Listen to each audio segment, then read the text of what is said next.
Hi everyone, my name is Ming and I'm one of the pastors here at Auckland Ev. For the past few weeks, we've been going through some big questions. Questions you and your friends submitted. We've looked at our purpose in life, we've looked at death, and we've even looked at whether or not God is just a figment of our imaginations.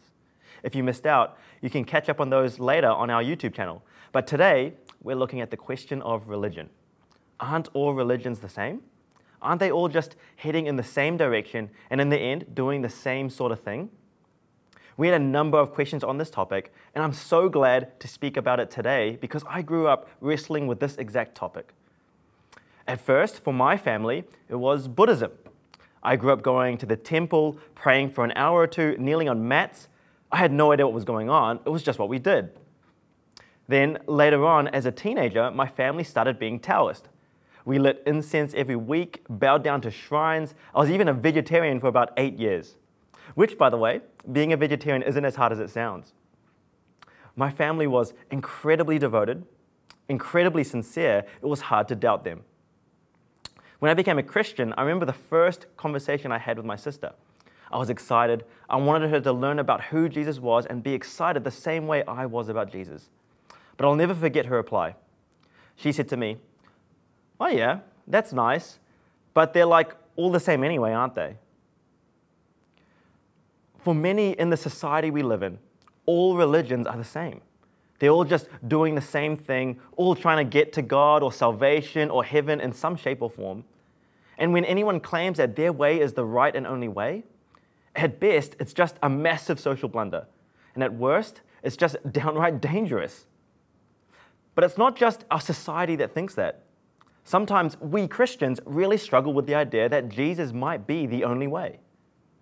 I think a big part of the reason we all struggle is because we've all got friends, people we care about and respect massively who are Muslim or Buddhist or atheist, and they're lovely people, possibly very devout people, very genuine, very sincere. And it's easy, even as a Christian, to look at them and think, surely these people can't all be wrong. It's almost like the compassion in your heart would cause you to wonder, can all these people really be wrong? It sounds almost ridiculous that a Christian would claim Jesus is the only way. It sounds egotistical. Like, what are we as Christians? Small-minded, self-absorbed egomaniacs? We got to admit, maybe we are. So, what I want to do today is take a bunch of objections and questions and look at them one at a time. I've based this talk on real conversations I've had with others. And I hope they help us unpack what the God of the Bible, the true and living God, has to say about our objections. So, aren't all religions the same? The first objection is, who cares? There's lots of Kiwis who don't care. They don't care about religion, they don't care about God, and when you ask them to submit a big question about life, God, or this world, they say, "No thanks, I'm not religious." There are tons of Kiwis who care more about sport, video games, dating, their job. We don't care about God, let alone religion, because what are we doing? More caught up in finding purpose and happiness, enjoying life, getting busy, trying to shape up an existence that makes us feel good. And so many of us think that this question is totally irrelevant for our lives. This is one area we often trip up, because the things we're pursuing in life speak massively about our religion. Let's call this a worldview. Everyone has a worldview. It's how we explain our existence, our purpose, our expectations. It explains the why behind what we're doing. And the reality is, we're all pursuing something. And if it isn't God Himself, then it's something else we've made to be God. The Bible describes this as an idol, something we've elevated to the status of God. In Deuteronomy chapter 4, God warns Israel about what it will be like to be exiled among the nations of the world. And it says in verse 28, "There you will worship man-made gods of wood and stone, which cannot see, hear, eat, or smell." For some people, they really do worship little wooden statues. You might have seen some of them at a Thai restaurant. For me, growing up, my mum would get me to wear a little green Buddha necklace for protection. For some, an idol really is a wooden statue, a shrine, or a piece of jewelry. But many of us don't worship little statues, do we? We worship the nameplate on the office door that says career progression, or the web app that shows my bank balance. It's the number of likes and subscribes on my latest post. An idol, a man-made god, could be wealth, status, popularity, even family. What you are pursuing speaks massively about your worldview. And the problem is, we often don't realize we've made an idol of something. We don't realize ultimately we're living a lie. Romans chapter 1 talks a bit about this in verse 25, and it says this: all people exchanged the truth of God for a lie and worshipped and created what has been created instead of the Creator, who is praised forever. Don't fall into the trap of thinking you're exempt from this topic. Secularism, agnosticism, atheism is just as much a worldview as Christianity, Hinduism, or Buddhism, and so on. On the other hand, there are many who do pause and think, this whole search for happiness and purpose through shaping up my own life isn't working. So they go on a journey to find God. And I think those who get there are wise. If you're hunting for God, you're wise to want God and seek ultimate purpose in Him. The Bible describes this as the fear of the Lord. Proverbs, this big book of wisdom in the Bible, starts off by saying in chapter 1, verse 7, the fear of the Lord is the beginning of knowledge. Now, the problem is, for many, when they go on that journey to find God, this quest leaves us troubled. Because when you look for God, look at the world around us, you find many different ways.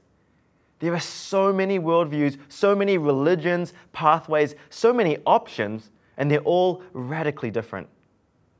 Don't be fooled into thinking, well, they're all just basically the same thing. No, they're massively different. Islam would say there's only one God, and to find Him, you basically follow a certain set of rules, hoping at the end of it all, you'll meet Allah on a good day. Hindus believe there are thousands of God, and you're to work doing ceremonies, meditation, and a bunch of other stuff to appease them all and build up enough good karma so that in your next life, your next reincarnation cycle, you'll find yourself in a better place. Buddhists believe there is no God, and you don't really exist either. So the point of our existence is to meditate and work really hard to remove any desires and lose your sense of self so you realize you don't exist and then become one again with the universe. They're all very different paths, aren't they? They're not similar, they're radically different. A few years ago, I was meeting up with a guy who was exploring Christianity with me. And a few weeks in, he said to me, I want to find out about other religions, like Islam or Buddhism. And I said, yeah, I think it would be a good idea to look into them and weigh up their claims. And he said, yeah, I guess all religions are basically the same thing anyway. I said, no. Sure, all religions are trying to think about ultimate reality. They're the same in that regard. But they answer the questions about ultimate reality in profoundly different ways. They're not the same. And so, what do we do about it? When someone like the guy I was meeting up with goes on a journey, tries to find God, seek ultimate reality, when you find all these different answers, what are we supposed to do with them all? Many people end up troubled or confused, and in our confusion, many of us decide to do this: invent our own. In the year 2000, a number of people thought it would be a good idea to try and rig the 2001 census. Not only in New Zealand, but Australia and the UK as well, they heard that if at least 8,000 people registered the same religion, it would be given official recognition in the census. So, they sent out a bunch of chain emails before social media existed to convince the world to list their religion as Jedi. The reason? Do it because you love Star Wars or just to annoy people. The point is, adding another religion to their already crowded marketplace isn't going to cause any issues. And, well, all religions are the same anyway, right? And that's the story of how the Jedi religion got on the census form. Now, for you and me, as tempting as it would be to wave your hand and do Jedi mind tricks, we're not really tempted to bow down to the Jedi way. But how many of us make up our own way of life? Those times we say, I like to think of God as this. Or, I just can't believe in a God like that. Or we do a pick and mix, picking what we like from the smorgasbord of world religions and mixing them all together into our own little unique combination. We love making our own religion. And for some reason, we think that's an appropriate thing to do. We see so much good in the different religions. We meet real and sincere people believing a bunch of different things. And so we think, they can't all be wrong. They're just different ways to get to the same end. It's as if God is on top of a mountain, and we're all at the bottom.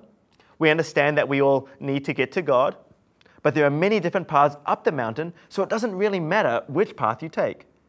Some paths wrap around a bit, some go straight up. They're all different, but in the end, they all lead to God. I reckon this is the most common belief these days. It's the big, easy way out. No one gets their feelings hurt. That in the end, whatever path you take, whatever religion you choose, it doesn't really matter. It's a pick your own adventure. So when Christianity comes along and says there's only one way, it feels really arrogant, small-minded.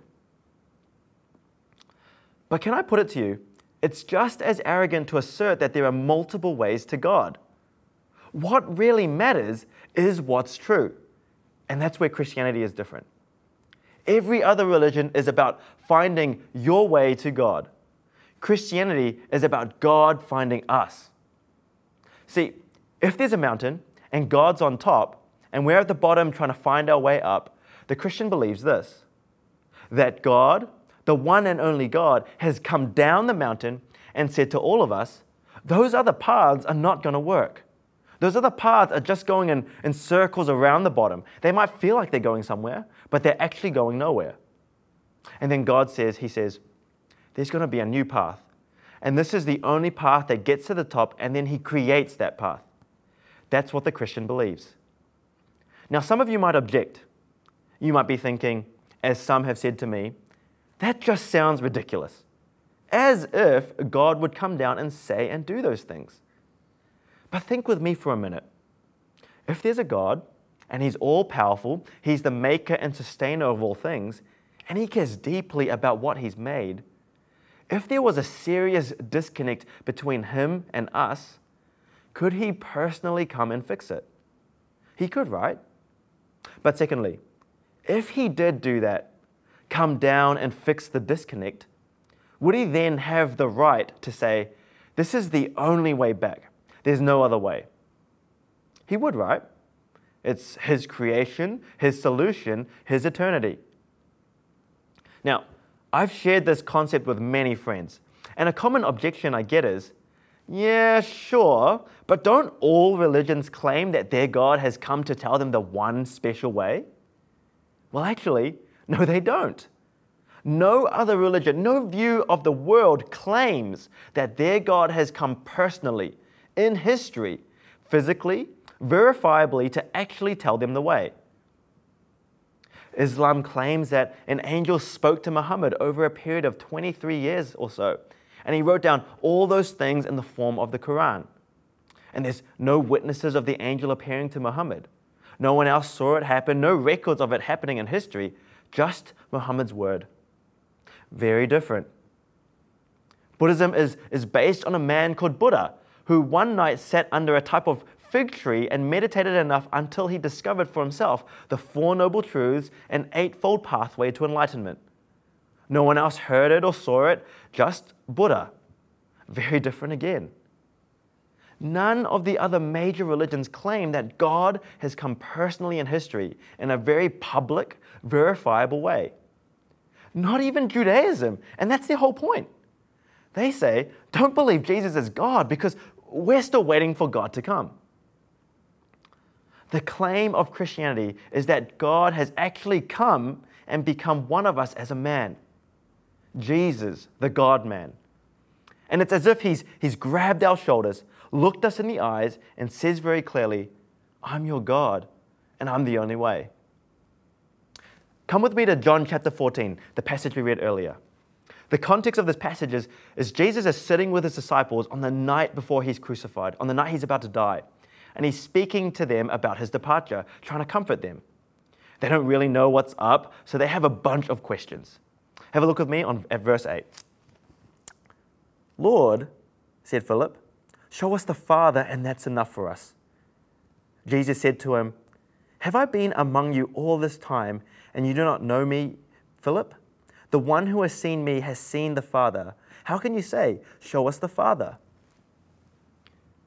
What's Jesus saying here? He's saying, Philip, I'm God. If you've seen me, you've seen God. I'm God the Son, and I'm standing right in front of you. I've come down from the top of the mountain. I'm right in your face. I'm God. And then look back at verse 5. Let's read it together. Lord, Thomas said, we don't know where you're going. How can we know the way? Jesus told him, I am the way, the truth, and the life. No one comes to the Father except through me. Jesus does not mix his words, does he? He's saying, the way to go where I'm going is in me, with me, and through me. I'm not a way to God. I'm the way to God. And after speaking these words, the very next day, he goes to the cross where he actually makes the way possible. He dies with our sin, the thing disconnecting us from God, and he rises again from the dead to create this new and only way through putting our trust and lives in his hands. As I was preparing for this talk, I thought about explaining all the little details and differences between the other religions. But the reality is, the only way to actually get to God is through Jesus. Now, when we might still object and go, that's just ridiculous. I want to choose my own path. I think it's the most reasonable thing. How can you know for sure? How can you know all the lovely and sincere people that believe something else are wrong? These are great questions. But of all the things I wanted to talk about, the thing that convinces me the most is that God makes this path at great personal cost. God literally gives up his son Jesus, to die and make that path possible and carry us up that path. A man called Aaron Ralston used to rock climb in the canyons of Utah in America. And one day, he was in an isolated spot no one visits, millions of miles from anyone. And as he was climbing down a rock ledge, he put his hand on a rock, and a boulder fell on his right hand and trapped him. For 5.5 days, he tried to pull out his right hand, and he couldn't. For 5.5 days, he yelled and screamed for help, but nothing. There was no one in this place. It was completely isolated. After 5.5 days, he realized his only hope was something drastic. So he broke his forearm, snapped the bones, got out his penknife, not even a sharp knife, a penknife, and cut through his flesh, tore off his hand, and hiked out of there.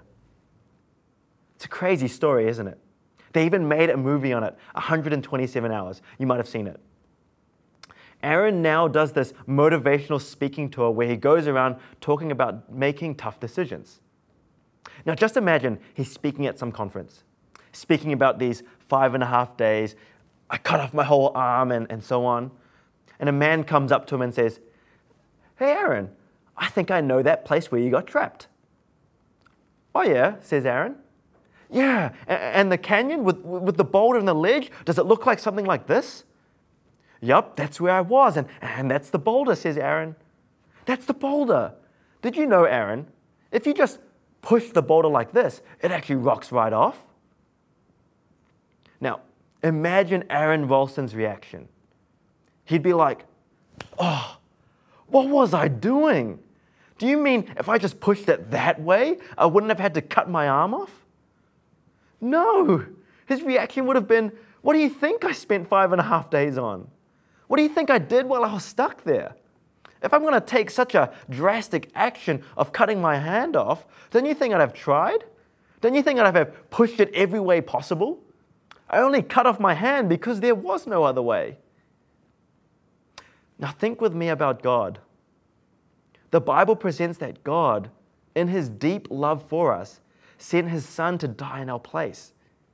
And the night before Jesus died, he says, with deep tears and anguish about what was facing him, death. And Jesus says in Matthew 26, if there's any other way, take this from me. God is not like Aaron Ralston. His knowledge is perfect. He sees all and knows all. And his answer was, there's no other way. Do you think there could be if it took the death of God's only child to give us a way to be saved? Do you think there is any other way? Imagine fronting up before God and he asks you, why are you here unforgiven? And you say, I didn't think I needed to be forgiven. I've lived a pretty decent life. I've been a good dad, I've kept down a job. I haven't murdered anyone. I even gave to charity once a year. And God goes, oh, is that all it took? Why'd I have my son die if that's all it took? The death of God's Son, Jesus, points to the fact that there is only one way. It takes the death of Jesus in our place to provide a Savior so we might be forgiven. Just being decent is not decent enough. Jesus is the only hope our world has. One common objection I get is, you can't really know that happened. You can't know for sure. And so they leave it at that. Last week, if you were with us, we saw some of the historically reliable nature of this man Jesus. Even secular sources backing up his talk and his walk. There's great evidence for Jesus' death and resurrection. So much evidence that really, we must decide what we think about Jesus. The man who came, claimed to be God, died and rose again, and claimed to make the only way possible to God. It demands us to at least decide what we think about him. And we can know that much. He was either an absolute nutcase, living in self-delusion, thinking he was God, thinking he had come to save the world. And if that's the case, he doesn't really display the usual characteristics of a nutcase. Or he was a con man, attempting to deceive many and just trick everyone and mess with people. Though I don't know many con men who would be willing to die for something they know is just a lie they've made up. Or he actually was God come to us, to give us the way. Now, if that's really what God has done, here's the next objection I get. If God's actually come down the mountain, stood in front of us, historically, verifiably, and told us he's God and made a way for us, if it's so clear, why isn't everyone Christian? Why doesn't everyone see it so clearly? Why are there still so many religions and so many people pursuing all these different paths to God? Now, there's lots of reasons, but it all boils down to one. We're stubborn and wicked. At the core of humans, we've got issues. And the biggest issue we've got is an issue with God. We don't like being told what to do. We don't like being told what we can't do. We're so broken, a large chunk of us don't even want to know God anymore, let alone talk about him. We like to think we know a better way, that our own ideas about life are better than what God has to say. I call it the if I were God syndrome. I've lost count of the number of people I talk to these days when we're talking about this topic who say something like, well, I like to think of it like this. Or, I think God should be more like that. Or, if I were God, I'd do it like this. I can only picture God just being there going, oh, is that all it took? For some reason, we've got this God complex where we like to think we've got the best idea. And we like to think we can come up with our own ideas rather than letting God be God and tell us the deal. Humans have always done this, and we always will. And particularly, we'll construct whole world views and religions that affirm our own strength. That's the kind of religion we'll come up with. The DIY, do-it-yourself religions that make us feel good about ourselves. And we can get so caught up in our own ideas, so committed to our own ideas that we can sincerely believe our own ideas and draw others in too.